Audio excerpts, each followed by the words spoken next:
Robinhood stock went up 16% today after Bloomberg reported that FTX may be in talks to buy the trading platform. In a statement provided to Coindesk, Bankman-Fried wrote, "We are excited about Robinhood's business prospects and potential where we could partner with them. And I have always been impressed by the business that Robinhood CEO Vlad Tenev and his team have built. That being said, there are no active M&A conversation with Robinhood." Noted that he did not deny anything, guys. And remember, just last month, Bankman-Fried bought 7.6% of Robinhood. Now, if this actually happens, I'm not sure exactly what they're going to do with it, but that would put FTX directly in competition with Coinbase. What a time to be alive. Anyway, guys, again, is do your research, study.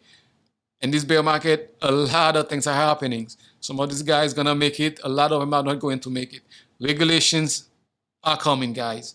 Regulations are coming sooner than we even expected. It's up to you to do your research and come out on top. Bitcoin is currently traded at $20,000.